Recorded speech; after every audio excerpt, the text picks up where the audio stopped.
Assalamu alaikum. Welcome to all of you. First of all, thank you so much, Thoroughly Foundation, for arranging such free of cost big opportunities for the students. Let's start MS Excel. My name is Hafiz Mohammad Yusuf. I am Microsoft Office professional instructor and also instructor at Punjab Vocational Training Council. Now let's start it. MS Excel का introduction देखते हैं कि MS Excel जो है use क्यों किया जाता है और इसका इस्तेमाल क्या है और क्यों जरूरत पेश आ रही है और क्यों इतना डिमांडिंग है मार्केट में जो इस्तेमाल किया जा रहा है बहुत ज्यादा। सबसे पहले बात करते हैं MS की, जिसे हम बोलते हैं माइक्रोसॉफ्ट। माइक्रोसॉफ्ट एक कंपनी है, आप सबको पता है कि जिसके डिफरेंट टूल्स हैं, Microsoft Word, Excel, PowerPoint and MS Access ETC। ठीक है, ये सब टूल्स जो है डेली लाइफ में हम यूज करते हैं। हम अभी हम कह सकते हैं कि बुक जो है वो टाइप होती है MS वर्ड के अंदर। ठीक है, उसके बाद जो है प्रेजेंटेशन जो है आपकी वो PPT की जो फाइल्स होती हैं वो हम बनाते हैं माइक्रोसॉफ्ट पावर पॉइंट के अंदर। तो इसका एक और टूल होता है माइक्रोसॉफ्ट का ही MS एक्सेल के नाम से। ठीक है, एक्सेल को बेसिकली हम बोलते हैं स्प्रेडशीट। स्प्रेडशीट से निकला है एक्सेल। ठीक है, स्प्रेडशीट किसको बोलते हैं? स्प्रेडशीट बोलते हैं बेसिकली जिसके अंदर हम कैलकुलेशन परफॉर्म कर सकते हो। सिर्फ कैलकुलेशन ही नहीं हम कह सकते हैं, हम कह सकते हैं कि डाटा जो है एक अरेंज्ड फॉर्म में हो जिसको हम इजीली अंडरस्टैंड कर सके। ठीक है, तो इसके वो हम उसको कहते हैं स्प्रेडशीट। तो स्प्रेडशीट का जो सॉफ्टवेयर है वो हमारे पास बेसिकली है MS एक्सेल। ठीक है, MS एक्सेल को आज जो है हम बेसिक इंट्रोडक्शन देखेंगे। MS एक्सेल सॉफ्टवेयर क्या चीज है, इसमें कौन कौन से ऐसे टूल्स हैं जो हम यूज करेंगे और इसका बेसिक इंटरफेस क्या है और इसमें कौन कौन सी चीजें इंक्लूड है और हम किस किस तरह से इसको आज लेकर चलेंगे। इसको हम स्टार्ट करते हैं।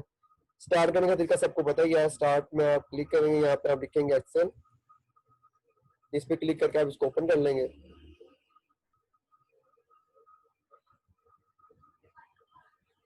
सबसे पहले मैं एक ब्लैंक वर्कबुक ओपन कर रहा हूँ। Blank workbook simple. जब भी आप माइक्रोसॉफ्ट एक्सेल को ओपन करेंगे सबके पास यही वाली विंडो ही ओपन होगी। तो आप सबको नजर आ रही होगी वाली विंडो। ठीक है जी, ये आपके पास विंडो ओपन हो जाएगी। सबसे पहले जो हम देखेंगे सबसे टॉप पे आपको एक लाइन नजर आ रही होगी ग्रीन कलर की, जिसमें यहाँ पे लिखा हुआ है ऑटो सेव और ये AZ लिखा हुआ है, बुक 1 एक्सेल लिखा हुआ है। इसको हम बेसिकली बोलते हैं टाइटल बार। टाइटल बार क्यों बोलते हैं इसमें? क्योंकि इसमें हमारे पास सबसे ऊपर लिखा था टाइटल। आप माइक्रोसॉफ्ट ऑफिस की जो सी मर्जी एप्लीकेशन ओपन कर लें, वर्ड, एक्सेल, पावर पॉइंट या एक्सेस वगैरह, उन सब में सबसे ऊपर ये वाली लाइन लाजमी होती है। इसको हम बोलते हैं टाइटल बार। इसमें लिखा होता है जो सी आपने एप्लीकेशन ओपन की हुई है, कौन सी एप्लीकेशन है, हम कह सकते हैं ये एक्सेल की एक एप्लीकेशन है। और बुक 1 अभी इसका बाय डिफॉल्ट नेम है बुक 1, क्योंकि हमने इस बुक को भी सेव नहीं किया, इसलिए हम इसको कह रहे हैं अभी बुक 1 है। जब इसको सेव कर लेंगे फिर हम देखते हैं कि इसका नाम भी यहाँ से चेंज हो जाएगा। इसको हम टाइटल बार बोलेंगे। टाइटल बार के बाद ये हमारे पास जो नीचे आते हैं file, home, insert, page layout, formulas, इन सबको हम बोलते हैं टैब्स। इससे मतलब फाइल पे क्लिक करूंगा मैं, फाइल वाला मेन्यू ओपन हो जाएगा। होम पे क्लिक करेंगे, ये होम की टैब है। इंसर्ट है, ये इंसर्ट की टैब है। ये पेज लेआउट की टैब है। ये फार्मूला की टैब है। ये डेटा की टैब है। उसके बाद रिव्यू, ये सब है टैब्स। ठीक है जी, उसके बाद नीचे चलते हैं थोड़ा। इस जो होम पे क्लिक करते हुए आपको ये इतना हिस्सा नजर आता है, डिफरेंट आपके पास बटन हैं, टूल्स हैं, इन सबको टूल्स बोलेंगे हम अभी। ठीक है, इसको हम बोलते हैं रिबन। यानी कि जैसे ही मैं होम पे क्लिक करता हूँ तो होम का रिबन ओपन हो जाता है। जैसे ही मैं इंसर्ट पे क्लिक करता हूँ तो इंसर्ट का रिबन ओपन हो जाता है। जैसे मैंने पेज लेआउट पे ओपन किया है, पेज लेआउट का जो है हमारे पास एक रिबन ओपन होगा, इसको हम बोलते हैं रिबन। ये फार्मूला है, ये फार्मूला का रिबन, यानी कि बेसिकली हम नीचे हमारे पास जितने भी टूल्स ओपन होते हैं सबको हम बोलते हैं रिबन। ये तो था बेसिकली जो माइक्रोसॉफ्ट की तमाम एप्लीकेशंस में ये चीजें सब में होती हैं। डिफरेंट टूल्स होते हैं जो हम यूज करेंगे आगे इंशाल्लाह। अब हम बात करते हैं कि MS एक्सेल में कौन कौन सी चीजें जो है डिफरेंट है। सबसे पहले जो है हम देखेंगे इसमें जो भी माइक्रोसॉफ्ट एक्सेल का जो स्ट्रक्चर है वो बेसिकली रोज एंड कॉलम्स की फॉर्म में है। ठीक है, रोज एंड कॉलम की फॉर्म में। इसको पढ़ने या समझने के लिए हम आसान सा तरीका देखते हैं कि सबसे पहले जो मैं अभी इस पे क्लिक करता हूँ आपको ये हाईलाइट चीज नजर आ रही होगी, इसको हम बोलते हैं एक सेल। ठीक है, यानी कि जो आपके पास ये हाईलाइट चीज है, मैं यहाँ पे क्लिक करता हूँ, ये एक सेल है, ये भी एक सेल है, ये भी एक सेल है। हम कह सकते हैं, एक डेफिनेशन इसकी भी बन सकती है कि जो हमारे पास एक वर्कशीट होती है, यानी कि एक्सेल के अंदर जो एक वर्कशीट है, हम कह सकते हैं कि वो डिफरेंट सेल्स का मजमूआ है। यानी कि हम काफी ज्यादा सेल्स को जब इकट्ठा कर लेते हैं तो वो एक वर्कशीट बना देती है। या हम ये भी कह सकते हैं कि जब हम रोज एंड कॉलम्स को इकट्ठा कर लेते हैं तो वो हमारे पास एक एक्सेल की शीट बन जाती है। अब इसको हम देखते हैं रोज एंड कॉलम्स हैं क्या बेसिकली। सबसे पहले तो आप देखेंगे यहाँ पे लिखा हुआ ए, मैं ए पे क्लिक करता हूँ तो हमारे पास देखें ये काफी ज्यादा सेल्स इसी लाइन में ऊपर से नीचे की तरफ सिलेक्ट हो जाते हैं। बेसिकली ये एक कॉलम है, ये कॉलम है, ये ए के नाम से कॉलम है। ठीक है, कॉलम को एक रिप्रेजेंट किया गया है एक नाम के साथ, इसको हम बोलते हैं ए। ये ए के नाम से कॉलम है, ये एच कॉलम है, ये एल कॉलम है, ये ओ कॉलम है, इसी तरह से आर कॉलम है, टी कॉलम है, यू कॉलम है। इस तरह से ये सीरीज चलती जाती है। अभी हम थोड़ी देर बाद देखेंगे ये सीरीज कहाँ तक है, कितने कॉलम जो है मैक्सिमम एक शीट में होते हैं। नेक्स्ट हम देखते हैं रो। अभी देखें ये 3rd नंबर रो है, ये 6th नंबर पे रो है, ये 10th रो है, ये 13th है, ये 15th है, इस तरह से 25, 27 ये डिफरेंट रोज है और हम इनको बोल रहे हैं ये क्या है जी, कॉलम्स। तो हम देखते हैं जी ये सेल है, इसको हम बोल रहे हैं अब सेल। तो सेल की डेफिनेशन जो है वो इस तरह से है, हम कहते हैं कि रोज एंड कॉलम, यानी कि रो और कॉलम को जो जहाँ पे चीज इंटरसेक्ट करती है उसको हम बोल रहे हैं सेल। यानी कि जैसे मैं इसको सिलेक्ट करूँ, ये कॉलम है और मैं यहाँ से रो सिलेक्ट करता हूँ, एक रो मैंने सिलेक्ट किया और ये मैंने कॉलम सिलेक्ट किया, दरम्यान में जो ये चीज आ रही है तो दोनों को हम कह सकते हैं कि ओवरलैपिंग एरिया, उसको बोलते हैं सेल। ये एक सेल है। तो अगर हमें देखना हो जिस तरह से हर एक पर्सन का एक मोबाइल नंबर है, या हम कह सकते हैं कि उसका एड्रेस है, अगर आपने उसको ट्रेस करना हो तो हम उसके प्रॉपर एड्रेस की तरफ जाते हैं। हम कहते हैं कि अच्छा हाउस नंबर ये है उसका, और उसका ब्लॉक नंबर ये है, और मोहल्ला ये है। इस तरह से हम जो है उस पर्सन को ट्रेस करते हैं। इसी तरह से ही एक एक्सेल को ट्रेस करने के लिए हमारे पास एक्सेल को हम कह सकते हैं कि एक रेफरेंस होता है, यानी कि इस सेल का एक रेफरेंस होता है जिसको हम सेल रेफरेंस बोलते हैं। अच्छा, इसको सेल रेफरेंस को देखने के लिए सबसे पहले हम देखते हैं जी, हमने यहाँ तक बात करी थी रिबन की। रिबन के बाद जो इतना हिस्सा यहाँ पर, इसको हम बोलते हैं सेल रेफरेंस। यहाँ पर हमारे पास सेल का रेफरेंस लिखा हुआ आता है। अभी अच्छा, सेल का रेफरेंस कैसे देखते हैं। अभी हमने बात की रोज एंड कॉलम्स का जो इंटरसेक्ट यहाँ पे कर रहा है तो उसको हम सेल बोलते हैं। बस जी, सेल की डेफिनेशन के साथ ही अगर आप जेन मशीन कर लें इसको, तो आप सेल का रेफरेंस देना भी बहुत ज्यादा ईजी हो जाएगा। जैसे मैं यहाँ पे क्लिक करता हूँ, एक सेल है। अब आपने क्या करना है, सबसे ऊपर टॉप पे देना जी आपका कॉलम का नाम क्या है, जे, और आपने लेफ्ट साइड पे देना जी रो का नाम क्या है, 8। तो इसका सिंपल सा सेल का रेफरेंस हो जाएगा J8। तो जैसे मैंने सेल पे क्लिक किया तो देखिए यहाँ पे लिखा हुआ J8। नेक्स्ट चलते हैं, यहाँ पे इस पे क्लिक करते हैं, यहाँ पे लिखा हुआ N1। नेक्स्ट चलते हैं हम जी, यहाँ पे मैंने क्लिक किया, लिखा हुआ S1। मैंने M वाले लाइन पे कॉलम पे क्लिक किया तो यहाँ पे लिखा हुआ M, और राइट साइड लेफ्ट साइड से देखो तो मेरे पे लिखा हुआ 21। तो यहाँ पे आ रहा है M21। तो बेसिकली यहाँ पर हमारे पास रिबन के नीचे जो इतना हिस्सा है इसको हम बोलते हैं सेल रेफरेंस। यहाँ पर हमारे पास बताया जा रहा होता है कि आपने कौन से सेल को सिलेक्ट किया हुआ है। तो जी नेक्स्ट हमारे पास है जी ये सेल रेफरेंस है। सेल रेफरेंस में रिपीट कर देता हूँ जी, सेल रेफरेंस हमारे पास कॉलम एंड रो का जो इंटरसेक्ट होता है उसको हम सेल रेफरेंस बोलते हैं। सेल रेफरेंस देने का तरीका कार क्या होता है, हमारे पास हम किसी भी सेल पे क्लिक करते हैं जब, तो आप देखें कि ये कॉलम कौन सा था, F, और इसकी रो हमारे पास है जी 8। तो सिंपल है, इसका सेल का रेफरेंस हो जाएगा F8। तो हमारे पास सेल बॉक्स इसको बोलते हैं हम, सेल का रेफरेंस यहाँ पे लिखा हुआ आ जाएगा F8। नेक्स्ट चलते हैं हम, यहाँ पर मैं लिखता हूँ O13। तो यहाँ पे लिखा हुआ O13। अब हम बात करते हैं कि हमारे पास टोटल नंबर ऑफ रोज कितनी होती हैं, या टोटल नंबर ऑफ कॉलम हमारे पास कितने हैं। तो उसके लिए तो तरीका कार हमारे पास है, कंट्रोल के साथ अभी मैं आपको बताने लगा कि हमारे पास टोटल नंबर ऑफ कॉलम्स कितने हैं। तो उसके लिए हम तरीका कार ये होता है कि हम जब हमने बहुत बड़ी शीट है ये, हम इसमें कह सकते हैं हजारों की तादाद में इसमें हमारे पास कॉलम्स एंड रोज है। तो अगर अब देखना हो कि हमारे पास लास्ट कॉलम कौन सा है, तो आपको पता ही है कि आपका कीबोर्ड का ये वाला जो हम कहते हैं इसको up arrow, right arrow, left arrow, down arrow. जब हम राइट एरो में जाते हैं तो आप देखेंगे यहाँ पे जैसे एबीसी खत्म होती है जेड तक, तो यहाँ से हमारे पास डबल ए डबल बी शुरू हो जाता है। अब जैसे ही मैं यहाँ पे कंट्रोल प्रेस करके अगर राइट एरो प्रेस करूं तो देखिए मैं बिल्कुल लास्ट वाले कॉलम में चला गया हूँ, जिसका कॉलम का नाम हमारे पास है एक्स एफ डी, यानी कि इतने एक्स एफ डी तक हमारे पास कॉम्बिनेशन है। ठीक है, तो अगर हम दोबारा से कंट्रोल प्रेस करके लेफ्ट वाला और प्रेस करेंगे तो हम फर्स्ट अपने सेल पे आ जाएंगे।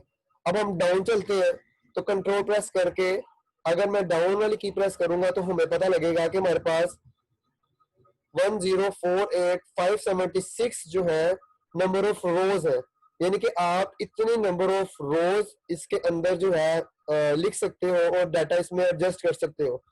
तो हम ये थी हमारे पास एक प्रॉपर वर्कशीट जो भी हमने डिस्कस किया थोड़ी सी। नेक्स्ट आगे चलते हैं, एक वर्कशीट हमने बात कर लिया।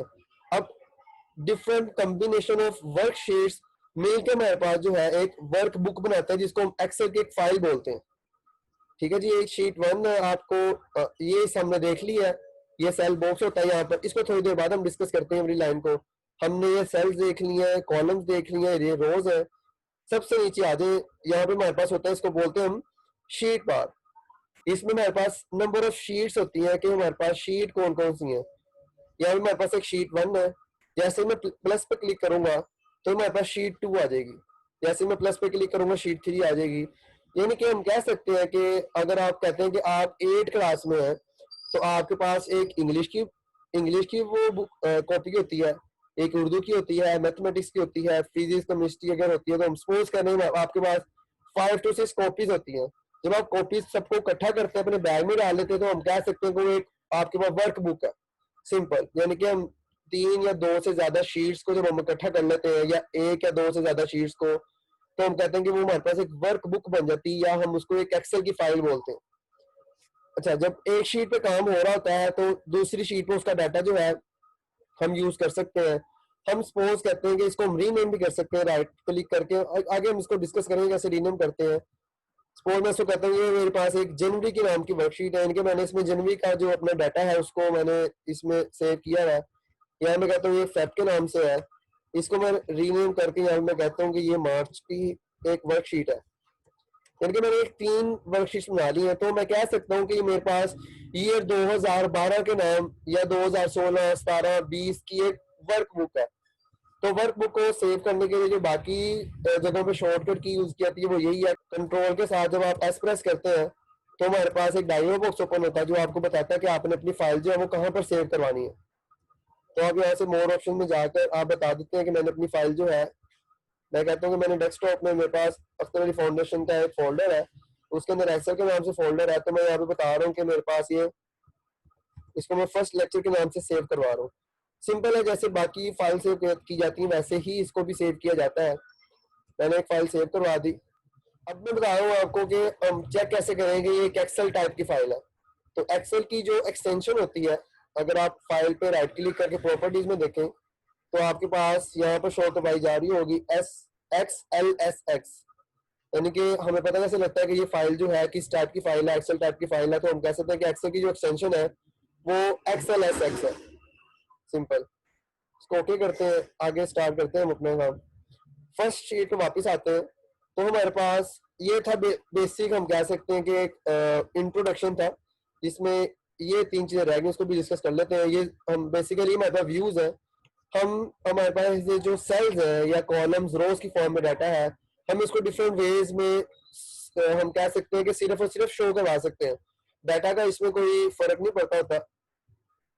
हमारे पास सबसे पहले है, इसको नॉर्मल व्यू बोलते हैं। नेक्स्ट हमारे पास होता है पेज लेआउट। जब आप इस पर क्लिक करते हैं तो आपके पास जितने भी सेल्स होते हैं वो एक पेजेस, हम कह सकते हैं कि उनको पेजेस में कन्वर्ट कर दिया था। यानी कि ये फर्स्ट पेज हो जाएगा, ये सेकंड पेज, इसको हम नेक्स्ट में डिस्कस करेंगे। नेक्स्ट हमारे पास है जी हमारे पास पेज ब्रेक लेआउट। ये आपको बता रहा होता है कि जैसे ही मैंने यहाँ पे लिखना स्टार्ट किया कुछ, तो हमारे पास इतना हिस्सा जो है पेज 1 बन जाएगा। यहाँ मैं लिखना स्टार्ट किया कुछ भी तो देखिए पेज 2 है। यहाँ मैं लिखना स्टार्ट करता हूँ कुछ भी तो ये देखिए पेज 3 और ये पेज 4। पेजेस की ब्रेकेज के लिए हम जो है इसके लिए हम यहाँ से पेज ब्रेक यूज करते हैं, लेकिन नॉर्मली हम नॉर्मल व्यू में रहते हुए ही उसको यूज करते हैं। इसके अलावा हमारे पास ये राइट साइड से जूम स्लाइडर है। ये जूम स्लाइडर को जो है हम यहाँ से राइट साइड पर लेफ्ट साइड पर जाकर इसको एडजस्ट कर सकते हैं, जिससे जो है हमें थोड़ा बहुत या हम कह सकते हैं क्लैरिटी हो जाती है, या हम थोड़ा बहुत इसको जरा जूम करके डाटा को देखते हैं। लेकिन जूम का मतलब यहाँ पर ये नहीं है कि डाटा का साइज या हम कह सकते हैं फोन साइज बड़ा हो गया, इसका मतलब ऐसा हरगिज नहीं है। ठीक है, सबसे पहले हम लिखना स्टार्ट करते हैं। इसको मैं क्लियर कर देता हूँ जो मैंने अभी लिखा थोड़ी देर पहले। स्टार से स्टार्ट करते हैं। बिल्कुल, आपके पास ये एक सेल है, ए बी कॉलम हो गए, ये हमारे पास रोज है। हम लिखना स्टार्ट करते हैं यहाँ से। सबसे पहले लिखने के लिए आप सेल पे क्लिक करते हैं।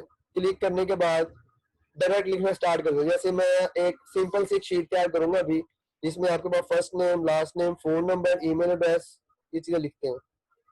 यहाँ मैं लिखता हूँ जी फर्स्ट नेम, मैंने लिखा जी। ये फर्स्ट नेम पे लिखने के बाद दो तरीके हैं, मैं कीबोर्ड से आपको दिखाता हूँ। दो तरीके हैं लिखने के बाद नेक्स्ट कॉलम पे या नेक्स्ट सेल पे या नीचे वाले सेल पर जाने के लिए। जब आप ये वाले एरो पे क्लिक करेंगे नेक्स्ट सेल पे चलेंगे राइट साइड पे। जब आप डाउन एरो प्रेस करेंगे इस तरह से,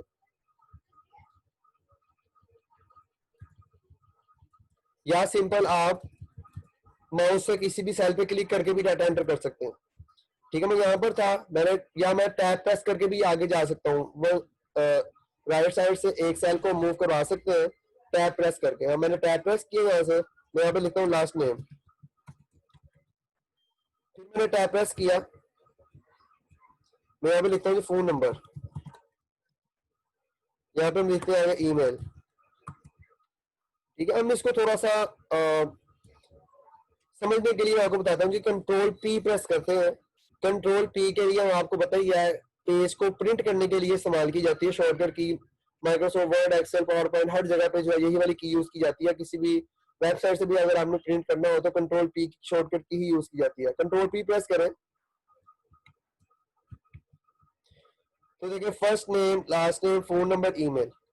ठीक है, इसमें मैं आपको अभी बताता हूँ कि फर्स्ट नेम आप देखेंगे। फर्स्ट नेम जैसे मैंने कंट्रोल पी प्रेस किया था, बैक साइड पे आपको डाटा तो नजर आ गया, लेकिन आपने यहाँ पे थोड़ा नोट किया होगा ई जो है हमारे पास, ये थोड़ा हम कह सकते हैं कि विजिबल नहीं है, या हम कह सकते हैं कि दूसरे सेल के ऊपर डाटा आ गया। ठीक है, इसके लिए हम दो तरह के काम कर सकते हैं। या तो हमारे पास ये जो कॉलम है इसकी हम कह सकते हैं कि विड्थ होती है। कॉलम की हमेशा एक विड्थ होती है, जिस तरह से हम कह सकते हैं कि आपके जो कीबोर्ड है उसकी विड्थ है, एलसीडी की एक विड्थ है, तो इसकी भी एक विड्थ है। हम इसको इंक्रीज कर सकते हैं। ए और बी के दरमियान में जब आप माउस को होवर करेंगे तो आपके पास इस तरह से दोनों साइड पे एरो का निशान जब आ जाए तो आप क्लिक करके माउस को थोड़ा राइट साइड पे ड्रैग करेंगे तो आपके पास ये कॉलम की विड्थ थोड़ी इंक्रीज हो जाएगी। ये देखिए, मैं इसको कॉलम की विड्थ कम भी कर सकता हूँ, ज्यादा भी की जा सकती है, ये आपकी अपनी मर्जी है। इस तरह से आप नेक्स्ट बी वाले कॉलम की भी कर सकते हैं, सी की भी कर सकते हैं। इट्स अप टू यू कि आपने कितना जो है कॉलम वाइड रखना है। ठीक है जी, या इसके अलावा नेक्स्ट चलते हैं आगे, उसके बाद देखते हैं। फर्स्ट नेम मैं यहाँ पे लिख देता हूँ। अब डाटा लिखना है तो सब पता लग गया कि हमने जब फर्स्ट सेल पे लिखना है, साथ ही हमने टैब प्रेस करनी है नेक्स्ट सेल पे, टैब प्रेस करके नेक्स्ट सेल पे ईमेल पे आना है, उसके बाद हमने एंटर प्रेस करना है। यहाँ पर अरसलान, यहाँ पे फोन नंबर लिखा कोई भी।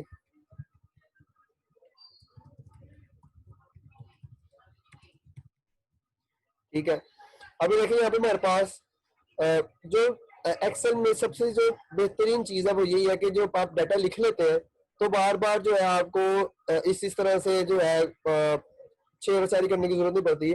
आप जस्ट ऊपर ये जो टूल्स नजर आ रहे हैं आपको होम की टैब के अंदर, ये जो टूल्स है हम इन टूल्स को भी यूज करेंगे। मैं आपको दिखाऊंगा कि इन टूल्स का क्या फायदा है और हम जो है कितना क्विक वे में अपने डाटा को जो है हम यूज कर सकते हैं। मैं यहाँ पे थोड़ा इसको कॉपी करके पेस्ट कर रहा हूँ, ये बाद में दिखाया बता दूंगा आपको मैं किस तरह से किया जाता है। अच्छा जी, देखिए हमारे पास जो कॉलम ए का डाटा है ये थोड़ा हाइड हो रहा है। हम चाह रहे हैं कि हमारे पास जो कॉलम ए का डाटा है ये अपने सेल में पूरा पूरा है। सेल में पूरा पूरा आने के लिए हमारे पास रैप टेक्स्ट, रैप टेक्स्ट का मतलब ये होता है कि आपको जितना भी सेल है, डाटा है सेल के अंदर, अगर सेल डाटा जो है सेल की विड्थ से ज्यादा हो गया, यानी कि इसकी विड्थ थोड़ी सी थी लेकिन डाटा मैंने ज्यादा लिख दिया, तो मैं चाह रहा हूँ कि इसको इस सेल में ही एडजस्ट करें और नजर भी आए, तो उसके लिए हम यहाँ से रैप टेक्स्ट कर देते हैं। ये देखिए जैसे ही मैंने रैप टेक्स्ट किया तो फर्स्ट नेम जो है आपके पास विजिबल हो गया है, और आपके पास जो कॉलम था, आपके पास जो रो थी, उस रो का साइज जो है थोड़ा इंक्रीज हो गया। ठीक है, तो जैसे आप किसी वर्ड के अंदर डाटा को सिलेक्ट करते हैं, सिलेक्ट करने के बाद ऑपरेशन परफॉर्म करते हैं, इसी तरह से एक्सेल में भी जब आपने कोई ऑपरेशन परफॉर्म करना होता है तो आप सबसे पहले सेल्स को सिलेक्ट करते हैं। जितने जितने सेल्स को आपने सिलेक्ट किया होता है उतने सेल्स को ही आप वो ऑपरेशन परफॉर्म कर सकते हैं। ठीक है, मैंने सिर्फ ये वाला सेल सिलेक्ट किया था, तो देखिए मैं अगर पूरे ए पे क्लिक करता हूँ तो मेरे पास पूरा कॉलम सिलेक्ट हो जाएगा ए।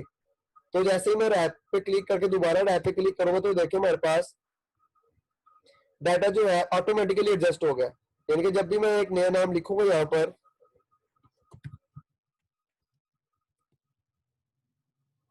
मैंने कितना बड़ा नाम लिखा है एक सेल में ही, तो उसने ऑटोमेटिकली वो पूरे डाटा को उसी सेल में एडजस्ट किया।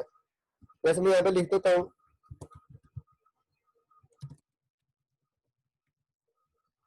Government high school. ठीक है, अब ऊपर तो फर्स्ट नेम लिखा हुआ था, ये समझाने के हद तक है कि डाटा जो भी आप लिखेंगे ऑटोमेटिकली आपके इस सेल में ही एडजस्ट होगा। नेक्स्ट हमारे पास यहाँ पर अब देख लेते हैं ऑप्शन है, इसको थोड़ा सेल को मैं थोड़ा यहाँ ए और बी के दरमियान में अगर आप क्लिक करके राइट साइड पे और लेफ्ट साइड मूव करेंगे तो आप कॉलम की विड्थ को इंक्रीज या डिक्रीज करते हैं। अगर आप रो को अप या डाउन की तरफ मूव करेंगे तो आप एक रो की जो हाइट है उसको इंक्रीज या डिक्रीज कर रहे होते हैं। तो ये देखें मैंने रो की हाइट की इंक्रीज या डिक्रीज की है, तो देखें मैंने जैसे ही रो की हाइट जो इंक्रीज की है, आपका जो फर्स्ट नेम है वो आप देखेंगे सेल के जो बॉटम साइड है उसके साथ टच करेगा। ठीक है, तो हमारे पास यहाँ पर अलाइनमेंट के कुछ ऑप्शन हैं, 6 ऑप्शन हैं। हम इनको एक एक करके बारी बारी देखते हैं, इसी सेल के ऊपर ऑपरेशन परफॉर्म करेंगे हम। सबसे पहले जो है ये 3 ऑप्शन है, हम इसको बोलते हैं जी टॉप अलाइन। टॉप अलाइन का मतलब है कि जो डाटा है वो टॉप साइड पर रहेगा। ये देखिए टॉप साइड पर आ गया। मैं नेक्स्ट हमारे पास है मिडल साइड, तो हम कह सकते हैं कि मिडल में रहेगा। और ये हमारे पास है जी बॉटम, यानी कि टॉप मिडल एंड बॉटम। उसके बाद हम इसकी जो है ये थी हमारे पास अप से अप डाउन और या मिडल। अब हम कह सकते हैं राइट साइड पे रखना है, लेफ्ट साइड पे रखना है, या हमने मिड में रखना है। तो उसके लिए हमारे पास नीचे भी ऑप्शन है। लेफ्ट अलाइन कर देंगे तो पहले ही लेफ्ट है, मिडिल अलाइन कर देंगे तो मिडल में आ गया। अगर हम जो है इसको राइट अलाइन कर देंगे तो राइट साइड पे आ गया। तो मैं कहता हूँ राइट साइड पे जाकर ये हमारे पास मिडल में आ जाए, तो इस तरह से हम इसको अलाइनमेंट के ऑप्शन को हम यूज कर सकते हैं। ठीक है जी, ये इसके लिए जैसे मैं कहता हूँ कि मैंने अब ये हेडिंग है मेरे पास, मैंने पूरी हेडिंग को सिलेक्ट किया। सिलेक्ट करने के बाद मैंने कहा जी मैंने इसको मिडल में रखना है और सेंटर में करना है। तो देखें ये सारी जो हेडिंग थी मेरे पास ये मिडल में हो गई है और हमारे पास सेंटर में हेडिंग सिर्फ। तो हेडिंग के अगर नेक्स्ट फॉर्मेटिंग हम देखते हैं, सिलेक्ट करते हैं इसको, हमारे पास ये मैं एक क्विक बताने लगा हूँ, ये वर्ड में एक्सेल में पावर पॉइंट में सब में सेम है। ये सबको पता ही होता है तकरीबन ऑप्शन सारी। यहाँ से बोल्ड किया जा सकता है, यहाँ से अंडरलाइन किया जा सकता है, डबल अंडरलाइन भी किया जा सकता है हेडिंग जो है, या हम नीचे वाले डाटा को भी हम फॉन्ट साइज चेंज कर सकते हैं। यहाँ से जो है हम स्टाइल चेंज कर सकते हैं। नेक्स्ट हमारे पास फॉन्ट का साइज है कि किस साइज में आपने डाटा को रखना है। नेक्स्ट यहाँ से हम इसको जो है एक खास मिकदार में इंक्रीज या डिक्रीज कर सकते हैं डायरेक्ट जल्दी जल्दी में। फिलहाल इसको ऐसे ही रखते हैं सिंगल अंडरलाइन और इसको बोल्ड खत्म करते हैं। ठीक है, तो ये हमारे पास बेसिकली हेडिंग है सिंपल। नेक्स्ट हमारे पास ये मैं चीजें देख ली है, इसको भी हम थोड़ा डिटेल में बाद में डिस्कस करेंगे। ये बॉर्डरिंग करने के लिए इस्तेमाल की जाती है। इसके बाद देखते हैं ये हमारे पास है जी सेल्स को फिल करने के लिए, जो सेल की फिलिंग है ये कौन से कलर की करनी है आपने देखे। मैं कहता हूँ मेरे पास सेल जो है इस कलर के हो। नेक्स्ट हमारे पास जो है वो कलर है, कलर आपके पास कौन से कलर का लिखा होना चाहिए।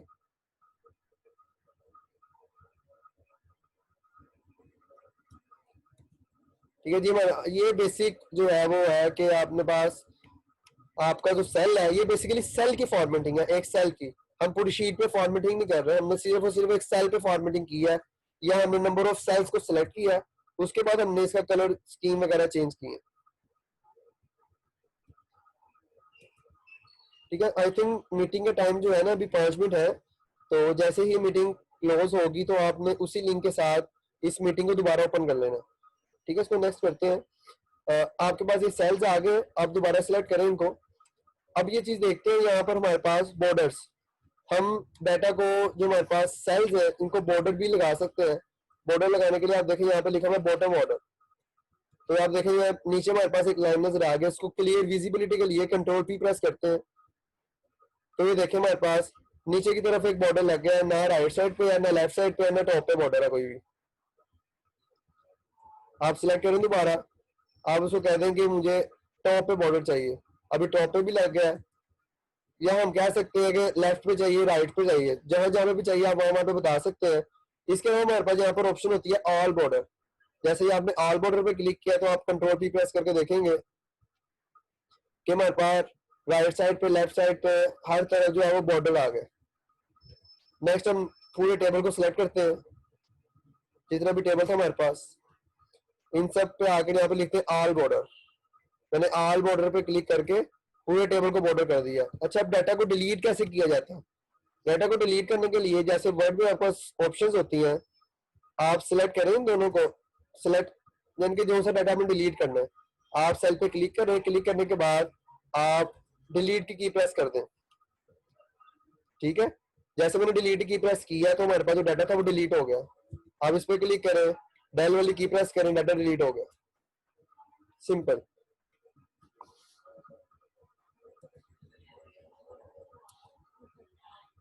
नेक्स्ट इस पूरे टेबल को हम सिलेक्ट करते हैं।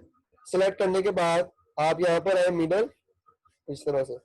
जैसे आपको पता है कि जो नेम्स होते हैं वो ज्यादातर जो है वो लेफ्ट लाइन होते हैं, तो आप यहाँ से इसको लेफ्ट लाइन भी कर सकते हैं। जो आपको फोन नंबर्स हैं वो मिडल कह सकते हैं कि मिड में आ गए हैं। जो ईमेल एड्रेसेस हैं वो भी आपके पास मिड में। ठीक हो गया। इस तरह से जो है हम नेक्स्ट डाटा को ऐड करते जाएंगे और इसमें थोड़ी और फॉर्मेटिंग है वो आगे हम डिस्कस करते हैं। अभी नेक्स्ट हमारे पास है, हम इसको बोलते हैं, अब जैसे फर्स्ट नेम है, लास्ट नेम है, फोन नंबर, यहाँ पे हम लिख देते हैं अब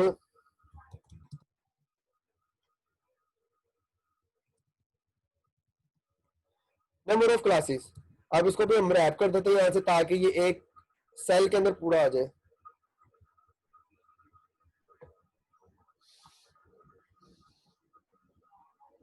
ताकि एक सेल के अंदर पूरा आ जाए। तो यहाँ मैंने लिखा है यहाँ पर 3 4 5 6 7 8 5 5 4, यानी कि इतनी हमारे पास नंबर ऑफ क्लासेस आपने अटेंड की हैं या अटेंड करनी है। कोई भी नंबरिंग हो सकती है यहाँ पर।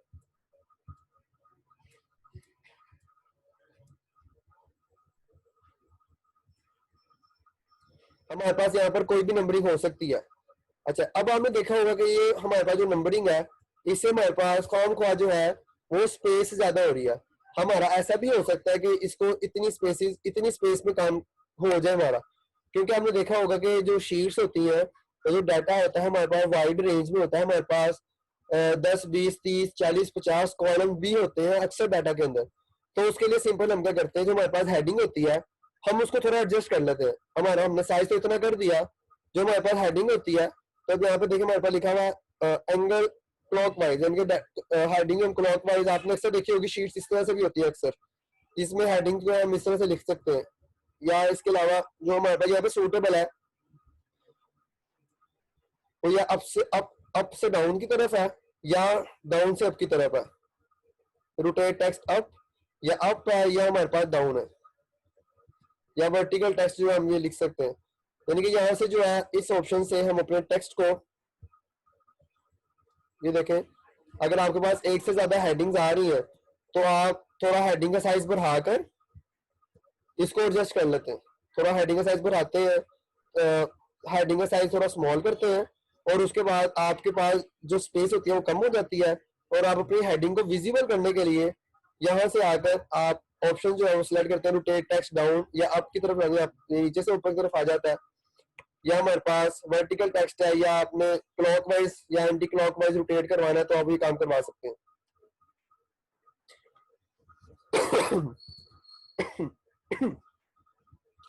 नेक्स्ट हमारे पास है जी इंडेंटेशन। इंडेंटेशन जिसको बोलते हैं, ये बहुत कम यूज की जाती है, ज्यादातर जगहों पे इस्तेमाल नहीं की जाती, लेकिन बहुत जगहों पे इस्तेमाल करनी पड़ जाती है। जिस तरह से मैं कहता हूँ कंट्रोल पी प्रेस मैंने किया, तो आपके पास है जो मोहम्मद आ रहा है, ये नाम लिखे हुए सारे, ये राइट साइड लेफ्ट लाइन है, और ये बिल्कुल जो है बिल्कुल लाइन के साथ लगे हुए हैं, बिल्कुल लाइन के साथ।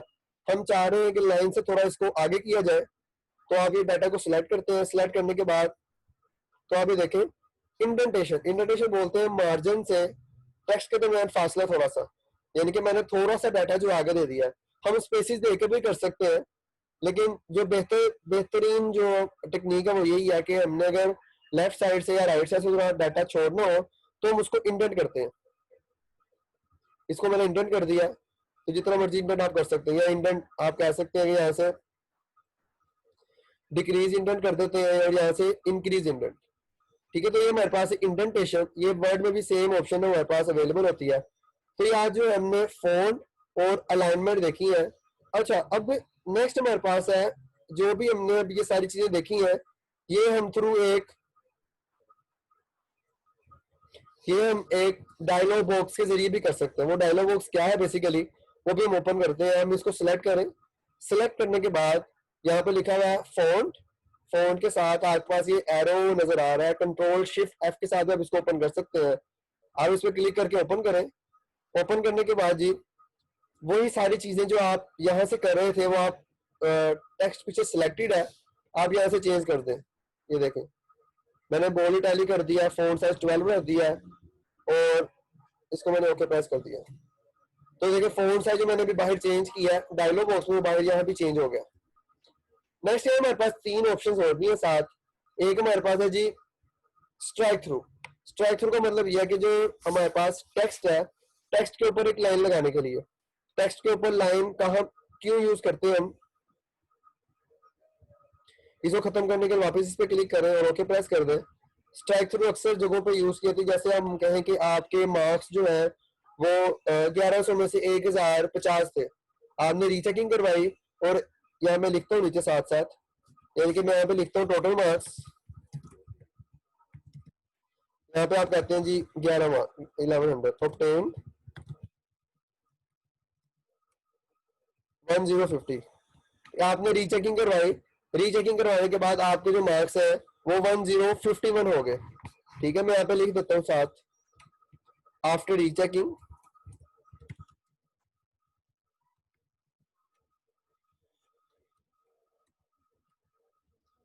आपके जो है 1055 हो गए। तो अब आपने इसको लाइन लगानी है, हम इसको बेसिकली शो भी करवाना है और हमने बताना भी है कि अब हमने इसको यूज नहीं करना आगे, तो उसके लिए हम यहाँ से इसको स्ट्राइक थ्रू कर देते हैं, सिंपल। यानी कि अब ये वाले मार्क्स आपके काउंट नहीं होंगे, अब नेक्स्ट जो है आपके पास ये वाले मार्क्स जो है वो काउंट होंगे। ठीक है, तो इसलिए इसके लिए हम अपना डायलॉग बॉक्स यूज करते हैं। डायलॉग बॉक्स बेसिकली हमारे पास यही टूल्स वहां पर भी अवेलेबल होते हैं, लेकिन वहां पे थोड़ा हम कह सकते हैं वैरायटी बढ़ जाती है। आप इसको सिलेक्ट करें, दोबारा से सिलेक्ट करने के बाद फोन का डायलॉग बॉक्स ओपन करें, तो आप ये देखें यहाँ पे लिखा हुआ नंबर, तो नंबर के लिए हमारे पास यहाँ पर चीजें अवेलेबल है। अलाइनमेंट, अलाइनमेंट के लिए यहाँ पे चीजें अवेलेबल है। फोन, फोन के लिए यहाँ पर टूल सारे अवेलेबल है। बॉर्डर आपके पास यहाँ पर अवेलेबल है सारा। फिल के लिए आपके पास यहाँ पर ऑप्शन अवेलेबल है। प्रोटेक्शन यहाँ पर अवेलेबल है, उसको हम बाद में देखते हैं दोबारा से।